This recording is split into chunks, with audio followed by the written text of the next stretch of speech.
السلام علیکم ورحمۃ اللہ. ہم لوگ اس ٹائم مدینہ منورہ ایئرپورٹ پہ موجود ہیں اور آپ دیکھ سکتے ہیں پیچھے میکڈونلڈس میں لائن لگی ہوئی ہے اور اس میں زیادہ تر مدینے والے لوگ موجود ہیں, سعودی ہیں. اور کیا کہہ سکتے ہیں ان کے بارے میں کہ ایک تو فتنے کا دور ہے, دجال کا دور جا رہا ہے, اور اس ساری دجالی ایکٹیویٹیز کے اندر اسرائیل کو سپورٹ کرنے میں, غزہ میں اور فلسطین میں اوور آل تباہی پھیرنے میں بہت زیادہ کردار جو ہے وہ سعودی لوگوں کا ہے, گورنمنٹ کا بھی ہے. ان کے جو بھی مینجمنٹس آتی ہیں ساری انوالو ہیں, یہاں تک کہ کم از کم ہماری پوری مسلم امت کے اندر اگر آپ لوگ کچھ کر نہیں سکتے تھے کم از کم ان کی پروڈکٹس کا بائیک آؤٹ کرتے. اگر وہ نہیں کر سکتے کم از کم اپنے دلوں کے اندر ان کے لیے, یہودیوں کے لیے, اسرائیل کے لیے نفرت رکھتے, یا ایٹ لیسٹ اپنے مسلمان غزہ والے, فلسطین والے ان کو اپنے دعاؤں میں یاد رکھتے. میں نے ایک اور چیز نوٹ کی ہے کہ 27ویں کی رات تھی اور ختم القرآن تھا. میں قرآن پاک ختم ہونے کے بعد جو امام صاحب نے مسجد نبوی میں خاص کر دعا کروائی, ماشاءاللہ خوبصورت دعا تھی. میں لیکن پوری دعا کے اندر میرا دھیان صرف ایک ورڈ, ایک دعا کے اوپر تھا کہ اس دعا میں کم از کم یہ لوگ فلسطین کے مسلمانوں کے لیے دعا کریں.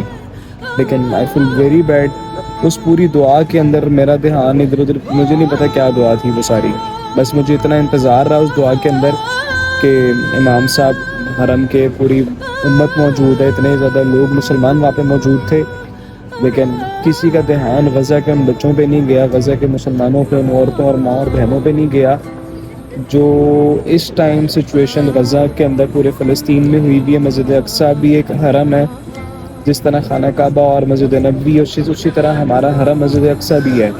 لیکن ہم لوگ اپنے حرم کو بھول چکے ہیں, اور حرم کے اندر جو حالات اس ٹائم چل رہے ہیں کسی کو اس سے کنسرن نہیں ہے. اس حرم کے لیے جو مسلمان قربانیاں دے رہے ہیں اس کے لیے کوئی بولنے والا نہیں ہے, ان مسلمانوں کے لیے کوئی دعائیں کرنے والا نہیں ہے. اور یہاں تک کہ ان کے دفاع کے اندر اگر کچھ کر نہیں سکتے, لیکن جو دشمن ہیں ان کی خلاف بولنا یا ان کے خلاف کچھ کرنے کی بجائے ان کی پروڈکٹس کو بھی اسی طرح رکھا ہوا آن.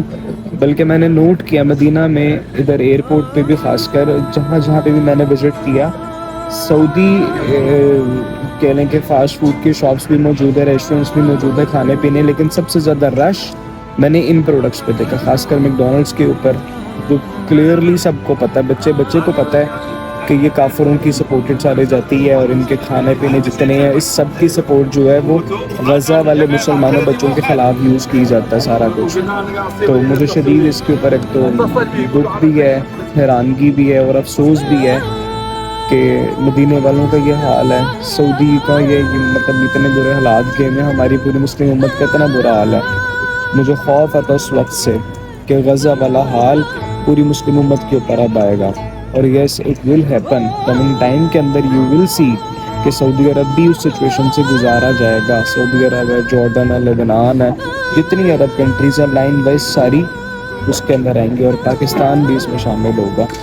جو لوگ اس ٹائم خاموش ہو کے بیٹھے ہوئے ہیں, کم از کم اپنی مالی طور پہ اگر سپورٹ نہیں کر سکتے, اگر ویپنز کے ساتھ جا کے لڑ نہیں سکتے, آپ کی آرمی جا کے فائٹ نہیں کر سکتی, ایٹ لیسٹ پرے فور دیم, ایٹ لیسٹ کبھی تو اپنے لیے دعائیں کرنا چھوڑ دیں, کبھی تو اپنے بچوں کے لیے دعائیں کرنا چھوڑ دیں, صرف حضور کی امت کے لیے دعا کریں. کبھی تو مصلی بچھائیں, جے نماز پہ نماز کے بعد بیٹھیں تو صرف حضور کی امت کے لیے دعا کر دیں. کبھی تو صرف اور صرف فلسطین اور غزہ کے مسلمانوں اور بچوں کے لیے دعا کریں, صرف ان کے لیے رو لیں کبھی. لیکن مجھے افسوس ہے کہ وہ ہماری نہ دعاؤں میں شامل رہے ہیں, نہ خوشیوں کا ہمیں ان کا اندازہ رہتا ہے, نہ ہمیں ان کے دکھ کا کسی چیز کا اندازہ ہے. کھانے پینے کے اندر کوئی کمپرومائز نہیں ان کی پروڈکٹس کا, کم از کم بائک آؤٹ تو کر ہی سکتے تھے یار, وہ بھی نہیں کر پا رہے. تو اللہ تعالیٰ خیر کریں آنے والے وقت میں سب مسلمانوں کی. اب سارے اپنی اپنی خیر منائیں, اللہ تعالیٰ خیر کا وقت لے کے آئے, لیکن مشکلات آ رہی ہیں, آپ مشکلیں تیاری رکھیں. جزاک اللہ خیر. السلام علیکم ورحمۃ اللہ.